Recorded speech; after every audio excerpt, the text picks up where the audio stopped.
2000s, many of the greatest players ever Top 15 best players, in man. their prime. Dwyane Wade, okay. Which is why many consider this decade to be the golden era of the NBA. One of them. For this list, we focused on players' body of work between the 2000 NBA Body of season work. until 2009, taking into account team success, individual accolades, and consistency throughout the decade. And these are the 15 best players of the 2000s. So Drafted third overall in 2001, Who that, Pau 15? Gasol Pau Gasol? instantly made an impact with the struggling Grizzlies. There he goes. Oh!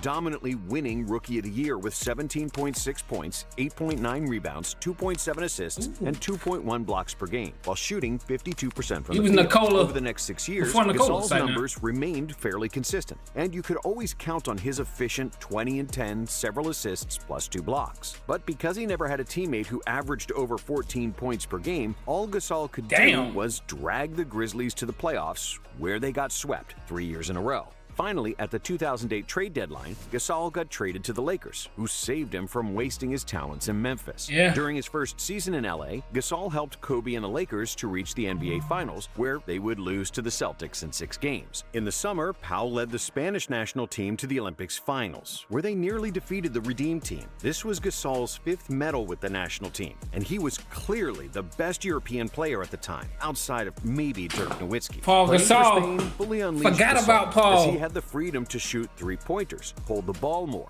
and dominate as a scorer, leading all players at the Olympics in points scored and finishing second in field goal percentage. Damn. On his return to Los Angeles, Kobe gave his teammate a proper welcome in a true Mamba fashion. Pau hates it every time I tell this story. He hates it. But we lost to the Celtics in 08. And so we go into the Olympic year that year. We wound up playing Spain for the gold medal match, and we beat them. And so now we come back to start training camp, and Pau shows up first day of training camp. I had my gold medal hanging in his locker. Oh, no. I said, listen, Pau. Yeah, Kobe ruthless, man. Celtics, you lost to us in the gold medal match. Let's not make this 3 in a row this year. Wow. Okay? Let's win. Kobe so ruthless. That had me turned, though. I ain't gonna lie. That was it, fam. But Kobe's mind games had a goal and vision for Gasol to become more aggressive, and it worked. For real. I get it.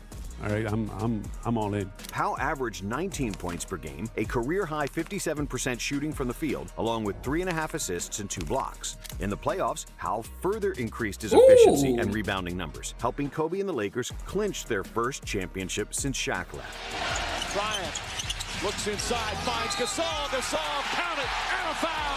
And even though other power forwards like Chris Webber, Chris Bosh, Amari Stoudemire, and Jermaine O'Neal made more All-Star games and averaged more points than Pau for a better part of the decade, none of them were as efficient, consistent, and versatile as Gasol. Who? Stoudemire not better than Pau Gasol? Nah, Pau Gasol better.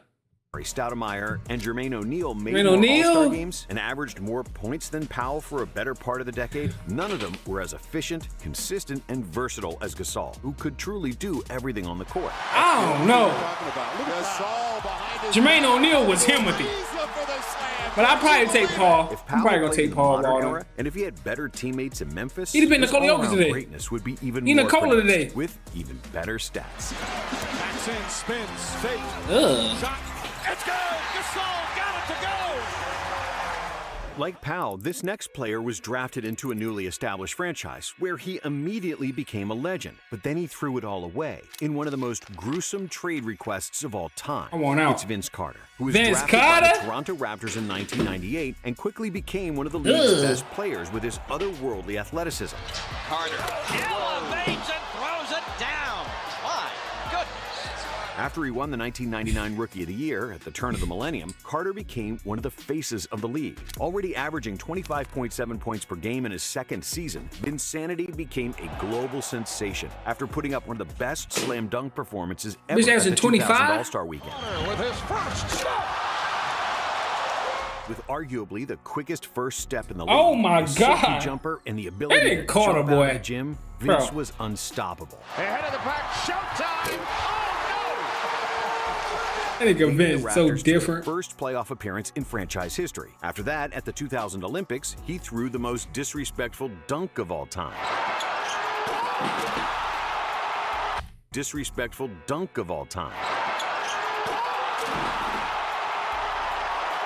In That was 2001, crazy. Carter averaged 27.6 points per game, which is the equivalent of 30-plus in the modern NBA. See, the 2000s were known as the dead he was ball hooping. era, and the game was played at the slowest pace in NBA history, which is important when putting Carter's individual statistics into context. Because when Vince averaged over 27 points in 2001, it was different from averaging 27 in 2025, and much harder to accomplish. That season, Vince also led Toronto to the first playoff series win in franchise history against the Knicks, which set them up to play the 76ers and the league MVP Allen Iverson. It was one of the most fun-scoring duels of the decade. I think this is one of the best first-round series of all time. In Game 2, to which Carter responded with 50 in Ugh, Game 3. give me that.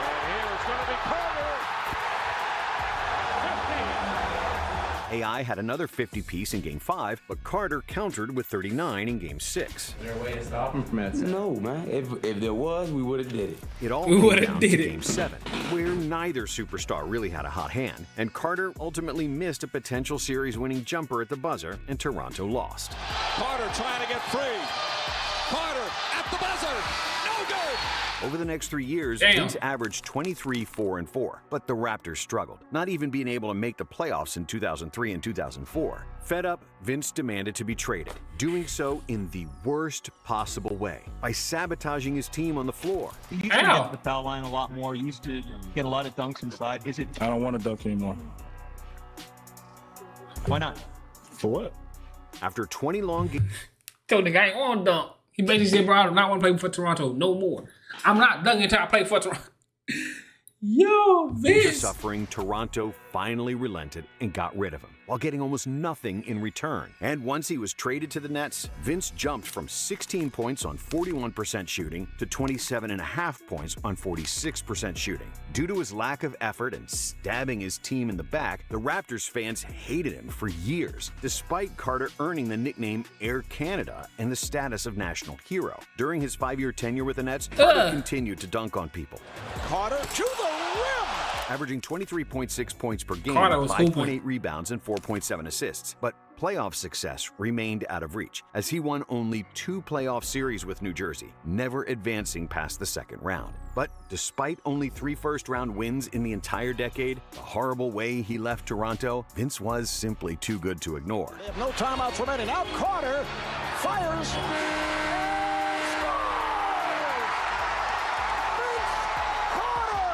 24 points per game, 8 All-Star appearances, and some of the nastiest dunks of all time made him a Yeah. legend, for which he'll forever He might should be known high. He as might should be Half-Man, higher, bro. I ain't gonna lie. Half-Amazing. 4-on-1 up.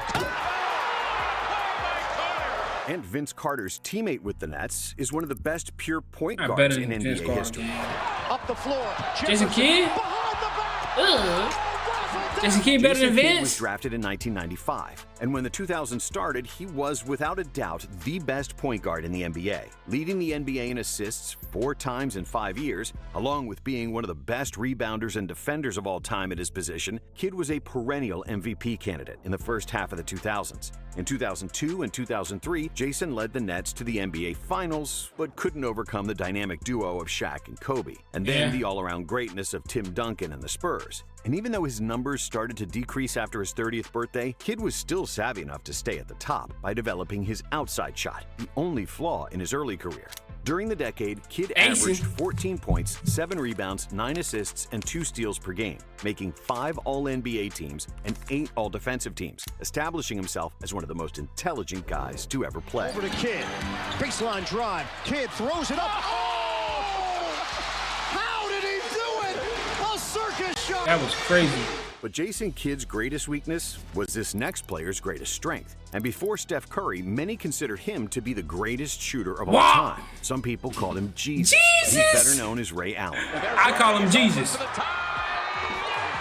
I call him Drafted Jesus. to the league in the infamous 1996 draft class, the best draft of all time. No, hell no. It might be 86. He tripping. 86 draft? 2003 draft?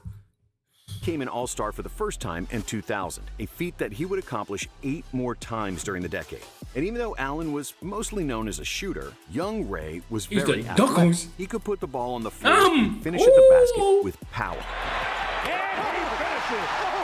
Allen was also a solid passer, averaging 3.8 assists per game during the 2000s, along with 22.1 points and 4.4 rebounds. However, his greatest gift was the three-point shot, and Allen was one of the few players in the league who shot over 5 threes per game, averaging 6.7 He's shooting over 5 of them during the days? decade, and making them at 40.3%. But one conference finals with the Bucks and one second-round appearance with the Sonics was the furthest Allen's teams went in the playoffs, until he got traded to Boston them after big the boys. 2007 season. In his first year as a Celtic, Allen won the NBA championship, averaging 20 points in the finals, while hitting over 50% of his shots, including 52% behind the arc. In the series-ending Game 6 of the That's NBA crazy. Finals, Allen tied an NBA He shot Finals 50% record from the with three? 7 three-pointers in the Celtics' 131-92 victory over the Lakers.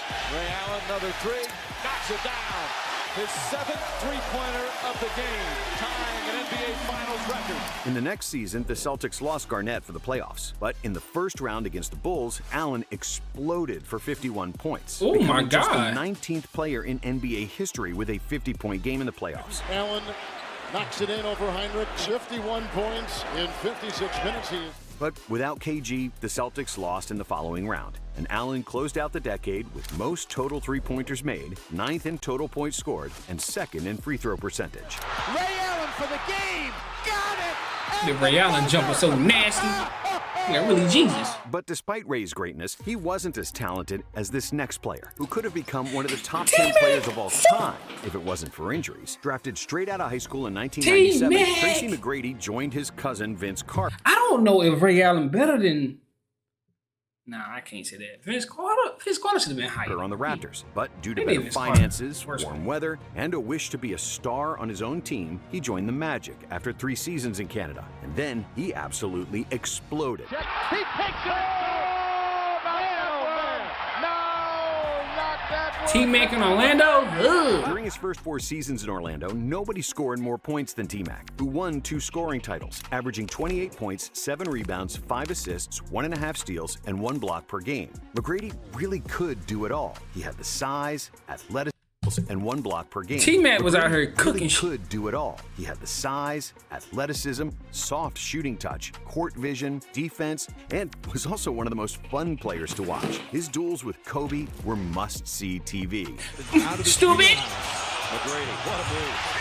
And at the time, nobody could confidently say that Bryant was the better player. But the guy that always gave me the most problems actually was Tracy McGrady. You know, he had all the skills and all the athleticism, but he was 6'9", and he was really, really tough to figure out. But Kobe had Shaq, and he was winning championships, while Tracy played with a bunch of rookies and the always injured Grant Hill, and he the couldn't always get past the first injured round of Grant Hill. playoffs. After the 2004 season, in which he won the scoring title, but Orlando finished with the worst record in the league, McGrady had enough, and a change of scenery was much needed. So he moved to Houston, where he teamed up with one of the best centers in the NBA, Yao Ming. But this dream pairing couldn't stay healthy, and in every playoff, either T-Mac or Yao were hurt. Despite averaging 24, 6, and 6 over the next 4 years, McGrady still didn't get past the first round. And in 2009, his knees betrayed him, and T-Mac was never the same player again. Still, during the 2000s, McGrady finished with the 4th highest scoring average. He was 8th in assists per game. T-Mac was unbelievable, man. I mean, he was so talented. He's the best passer ever played with. He was an amazing scorer, and he was explosive and all that, but man, he was like, you know, on time, on target. You know, I used to yell at LeBron and D-Wade, and I'm like, dude, like, you want assists? Hit me in the chest. And they'd be throwing it at my ankles. Or T-Mac never missed the pass. Never.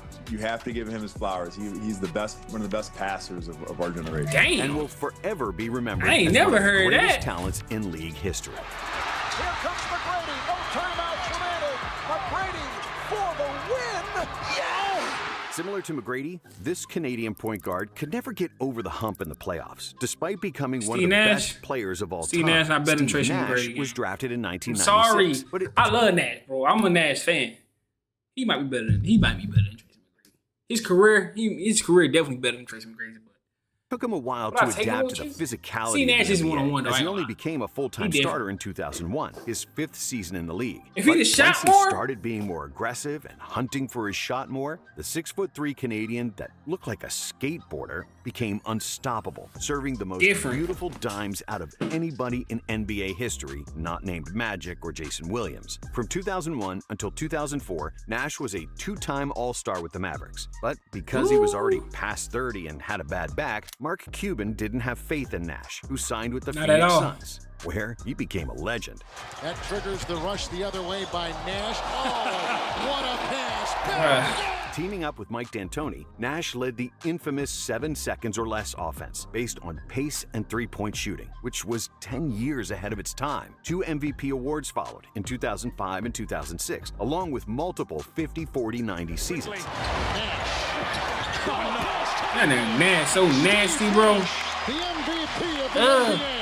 But injuries, controversial decisions, and a lack of luck stopped Nash from making the NBA Finals. Steve finished the decade with 3 assists titles, 6 All-NBA teams, and the unofficial title of the most efficient shooter in the NBA. And he's one of the players who would have benefited most if he'd played in the modern NBA, where his shooting prowess and basketball IQ would have made him an even bigger star. But I think I was. He should have shot concerned more. with shooting. Swear to Like, I God. should have walked into way more threes. I swear to should have God. looked for more threes. And while he was a very But good Steve Nash could average 40 and 10. Steve Nash was cooking for it, but he wasn't shooting it. But I don't know why, though, bro. point shooter, the 2000s suited P? Paul Pierce perfectly. Show me what you Oh, P got a Finals MVP. Pop! He's talking about it's right here. Come here.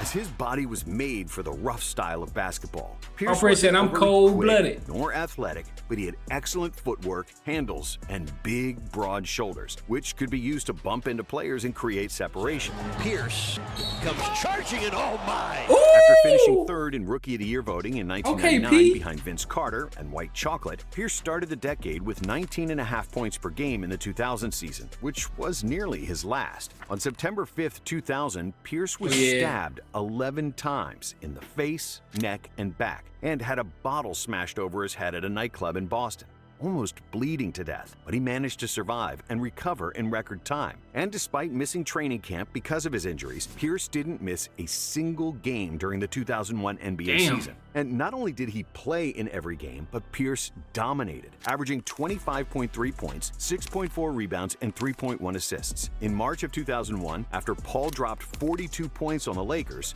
Shaq called Pierce the truth. Write this down. Paul Pierce is the mother truth. Over the next 6 seasons, truth. the Truth became a perennial all-star, averaging 24.7 points per game. The but truth. the Celtics couldn't keep up with the better teams in the East, and it looked like Pierce would Is he remain better than winless. T-Mac? But Say then it now. Kevin Garnett and Ray Allen showed up, and Boston made the biggest turnaround in NBA history, winning 42 games more than they did the previous season. And even though they were favorites, it took the Celtics 7 games to get past the Hawks and the Cavs, the latter series going down in history due to the heavyweight matchup of Pierce and LeBron James, with both players scoring over 40 points in Game 7. But after they survived Pierce the said, "I'm series, the cold-blooded." Celtics defeated the Pistons in 6, securing a clash with the Lakers in the NBA Finals. Game 1 of the Finals proved to be the most famous game of Paul's career, after he got hurt and was carried out to the locker room in a wheelchair. Yeah, take a shit, man. Certainly not the sight the Celtics and their fans want to see. Paul Pierce in a lot of pain, had to be carried off, then they put him in the wheelchair. Only to return a few minutes later. This is the sight that the Celtic fans want to see. And here the ovation as he comes hopping out of the tunnel. And sparked the Celtics with 15 points in the 3rd quarter, en route to Okay. a 98-88 victory. Paul said, "I just had to Boston take a shit eventually real edged quick." out the Lakers in 6 games, with Pierce averaging 22 points, 4.5 rebounds, and 6 assists per game, and deservedly got named the Finals MVP. Pierce finished the decade with 4th most points scored, 4th in made free throws, and total minutes. The Truth had a legendary game, and one of the best nicknames in the business. But if there was anybody who could match that, it was this scrawny 6-foot shooting guard whom they called the I ain't gonna lie, Answer. without that Finals MVP, y'all think Paul Pierce better than T-Mac? I'm just asking. I'm just asking. Allen Iverson took the league by storm, even as a rookie, after he crossed MJ. Stupid. And scored 40 in 5 straight games, which broke Wilt He did as a Chamberlain's rookie? record. and scored 40 in 5 straight games, which broke Wilt Chamberlain's rookie record. Iverson for the record. Yes, and there it is. Allen Iverson, 4 straight with 40 or more. Cooking the shit. Wilt Chamberlain standard that had stood for 37 years. By the turn That's of the millennium, crazy. AI became the most feared guy in the NBA because nobody was safe from broken ankles when guarding him. In 2001, Iverson led the league in scoring for the second time with 31.1 points per game, becoming the smallest and lightest player ever to win the MVP award. That season, he led the Sixers to the NBA Finals, and in Game 1, he played one of the best games in NBA Finals history, scoring 48 points and upsetting the Lakers in the Staples Center with this legendary move. Bothered by Lou. Iverson. Yes. How about that? Teron Lou.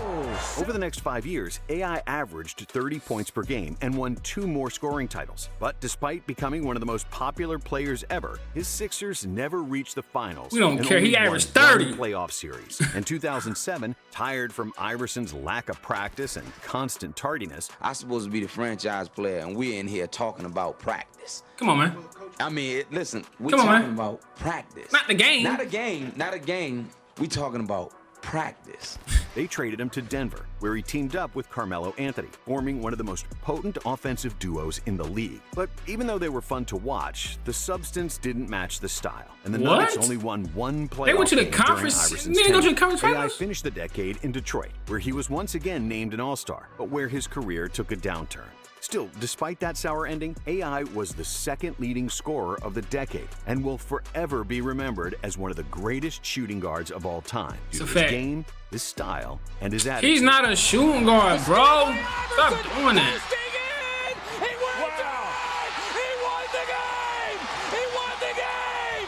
And this next player was also a shooting guard, and he was often compared to Iverson due to the similarities in their games. Dwyane Wade got nicknamed the Flash because nobody in Dwyane Wade not better than Allen Iverson.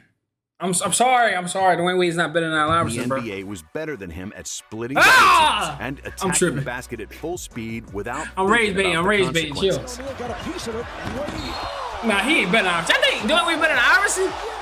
He might be. I don't know. That's hard for me. But despite all the similarities, Wade was a much more complete player than AI. The Flash was one of the best defenders ever. He played defense cool. He got blocks. He didn't average 30 at 6 foot. Position, and his 885 career blocked shots are the most in NBA history by a player 6'4" or shorter. And even though he won only one scoring title to Iverson's 4 and wasn't able to win the league MVP, Wade did something more Come important, on, man. winning the He had Finals Shaq. MVP in 2006 in what was one of the best Finals performances of all I'm time. not rolling, bro. After falling behind 2-0 to Dallas and staring down at a 13-point deficit with 6 minutes to go in Game 3, Wade pulled off a miraculous comeback, scoring 12 of the final 20 Miami points. He was cooking shit. It's good. 1-point game. Leading his team with 42 points and 13 rebounds. Or to the basket. It's lob. Knocked away. And the Heat survive. And by Wade. There you go. A stirring fourth-quarter comeback. And he followed it up with 36 points in Game 4, 43 points in Game 5, and Cooking then another shit. 36 in the deciding game, as Miami won their first ever championship. Wade averaged 34.7 points, 8 rebounds, 4 assists, and nearly 3 steals per game in one of the slowest He ain't better than finals Iverson. ever. I'm sorry. Those 34.7 points I'm per not game rolling. are even greater if you know that the Heat averaged just 92 points in the series. And even though he only played 6 seasons in the 2000s, Wade's numbers and You're not better than domination Iverson, on gang. both ends of the You're court not better put than him ahead of Iverson. guys like Tony Parker and Chauncey Billups, who also won Finals MVPs during the decade. Wade averaged 25 points, 5 rebounds, 6.7 assists, 1.8 steals, and 1 block. He not better than from Allen. 2004 I love to Dwyane Wade. He not 2009, better than and Allen. is, without a doubt, the third best shooting guard of all time. No, he's not. First of all, give me James Harden. I'm taking James Harden, first of all, over Dwyane Wade. That's just me. I know people gonna get on my ass in the comments. You don't know ball, you don't. Cool, bro. That's just my personal. I'm gonna take James Harden with Dwyane Wade. That's just me. James Harden averaged 36 points a game, bro. I like points. Wade puts it up for the win. Yeah, baby. He did it. Dwyane Wade with the Dwyane Wade's the 4th best shooting guard of all time. There ain't nothing wrong with that. And The guy who lost to Wade in the 2006 finals is the best European scorer of all time and one of the best shooting bigs ever. Of course, Luka probably took that away from him, but he Dirk was Nowitzki, that. whose legendary championship run didn't happen during the 2000s, but so many other things did. 5 seconds to go. Dirk from the left wing. At the beginning of the decade, Dirk was still somewhat skinny and adjusting to the NBA, averaging 17.5 points per game. In 2001, he made his first All-NBA team. And for the next 10 years, Nowitzki was one of the league's best players and a perennial MVP candidate. A year after he lost the NBA Finals, Nowitzki became the first European player to win the MVP award after leading the Mavericks to a franchise record 67 wins. The blonde German made 9 All-NBA teams during the 2000s, including 4 first-team selections, averaging 23.6 points, 9 rebounds, and 2.8 assists per game, shooting close to 50, 40, 90 for an entire decade. That's Dirk crazy. was the third leading scorer 1 of foot the 2000s fades. and the 4th most efficient scorer among fades. players who scored more than 10,000 points in the decade. Caught by Dirk. Fade. For the win. He gets the bounce. He got the bounce. And just like Dirk, this next player won 1 MVP and made 1 NBA Finals during the 2000s. And even though he only played 6 years in the decade, he could have been a Hall of Famer if he retired after 2009. Drafted. Get the fuck out of here. They got LeBron at 5. You can't name me 5 players better than LeBron in 2000s game. What the fuck is you talking about, bro? He only had 1 MVP? When the hell he got all MVPs with the Heat? I thought he won more than 1 MVP in 2000. But bro, I'm not taking. No. First overall in 2003, LeBron James was the chosen one, and he immediately delivered on He the took a team to the promise of finals. You see that team he took to the becoming finals game? Foul James. LeBron to the hoop for the win. becoming Cleveland's savior. Foul James. LeBron to the hoop. That nigga double dribble. It's over. After winning Rookie of the Year over Carmelo Anthony, LeBron James became one of the 10 best players in the league at the age of 20, averaging 27, 7, and 7 in 2005. In 2007, the King produced one of the most legendary playoff runs of all time, dragging the group of innocent bystanders to the NBA Finals. I'm telling y'all, man, it was Game 5 nasty. of the Eastern Conference Finals, where LeBron scored 29 out of the last 30 Cavs points in a double overtime win against the Pistons. 4-3. James scores with 2.2 to go. In 2008, LeBron won his first and only scoring title, and in the following season, his first MVP. The 2009 LeBron might be the most athletic human who ever played basketball, as he was routinely jumping with his head above the rim. He was the deadliest transition player we have ever seen. James!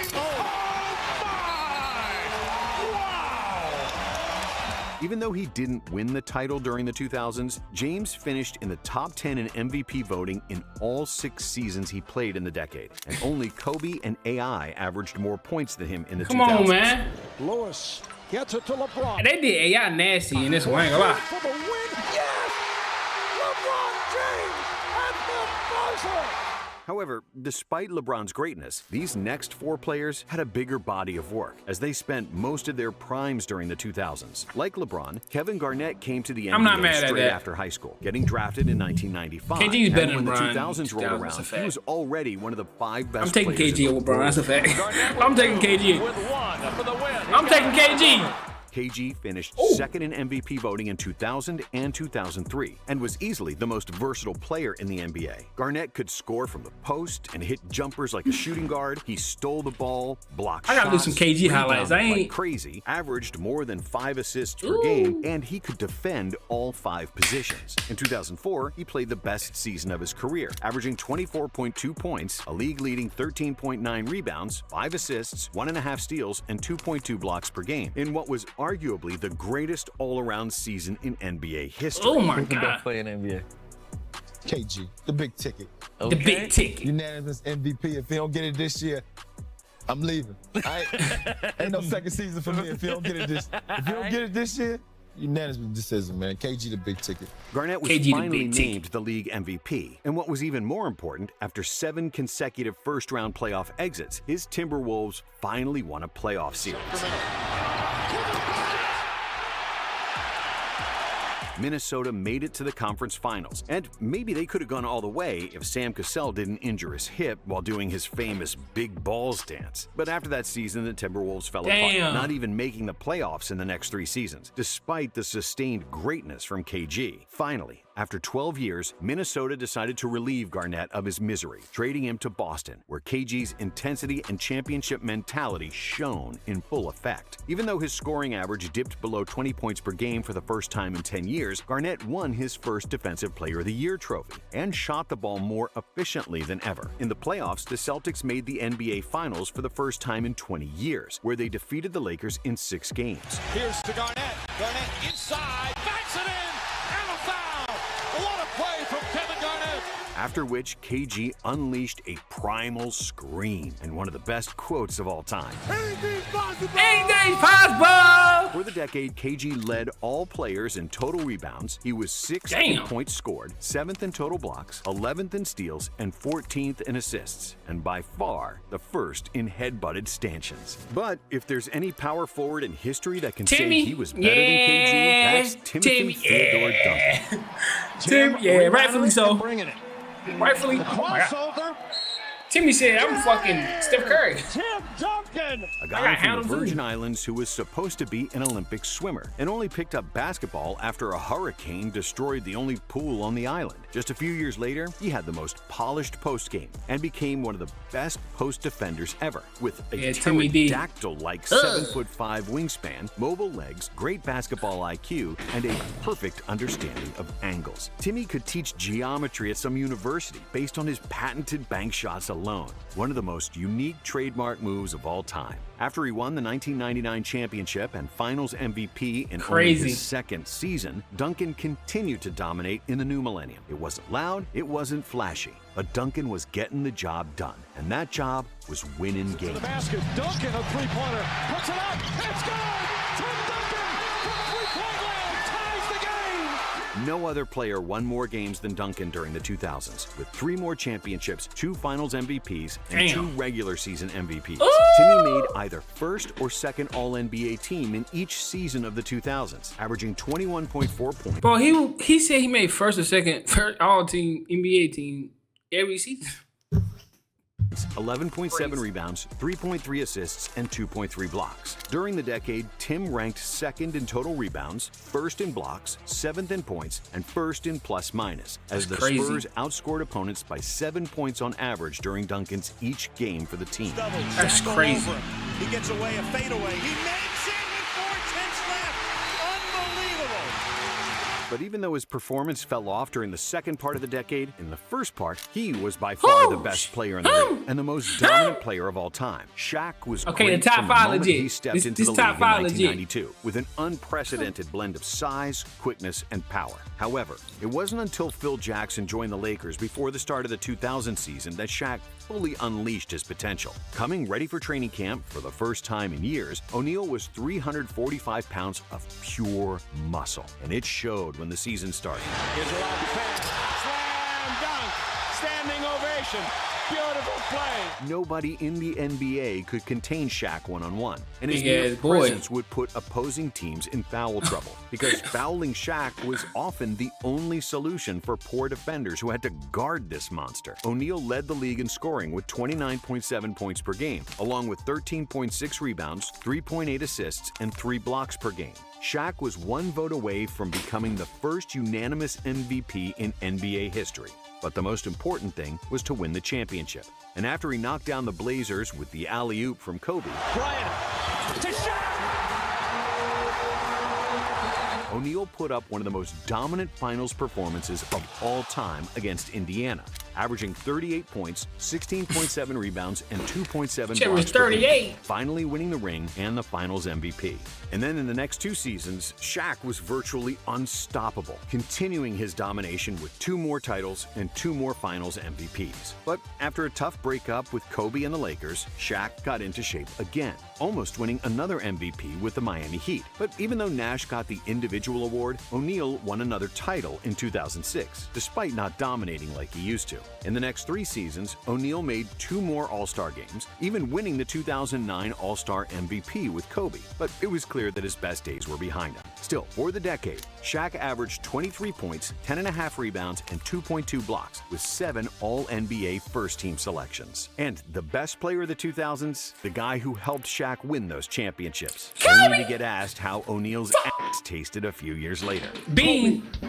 It's a good. The top 5 of this list was fire. He started the decade as Shaq's Kobe is definitely one. Kobe Bryant finished it as the best player in the world. Kobe entered his prime around 2001 when the Lakers won their second championship, with Rest in Bryant peace, averaging Bean. 29, 7, and 6 during the entire playoff run. After 2002, Kobe became the best Lakers player, both offensively. Long run out by Kobe Bryant. Behind. What the fuck was that? What did I just see? And defensively. Ray Allen. Oh, swatted away by Kobe. Now, many people remember Mamba as a scorer, but what gets forgotten is how stifling his defense was during the 2000s, when he was in his athletic prime. Bryant finished in the top 5 in voting for Defensive Player of the Year 3 times, along with 7 selections to the All-Defensive First Team and 2 second All-Defensive teams. Damn. And yet, when Shaq left in 2004, Kobe was finally unleashed, and he could showcase his full offensive repertoire. Bryant for the win. Even though the team struggled in the next 3 seasons, we will forever remember the 62 points he scored against the Mavs in 3 quarters. Now Kobe. It's worse than that. I think he had like 62, the Mavs like 61. It was something nasty. I think. I don't know if it was that. It was something nasty though. I don't believe it. It was something so nasty. Incredible. 62 for Kobe. And the 81 he dropped on the Raptors. And an 81-point game.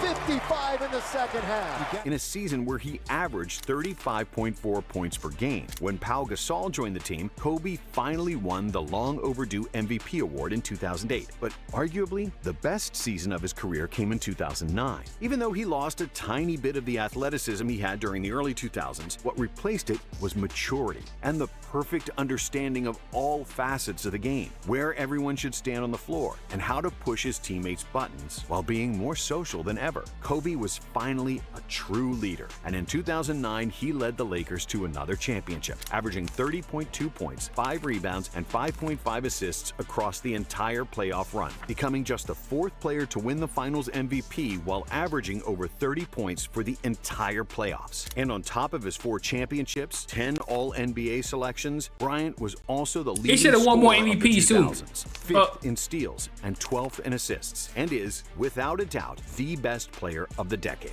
That's a fact. But he should definitely win more MVPs. The fact that he don't got more MVPs is criminal. Like, where is his MVPs, bro? They will sleep on Kobe. I ain't gonna lie, bro. But it is what it is, man. Like, comment, subscribe, man. Let me know in the comments if y'all like this list, bro. Let me know what part of the list y'all would change, if y'all would change it. But let me know in the comments, man. But I'm gonna see y'all in the next video, man. Y'all ready what's going on? Okay.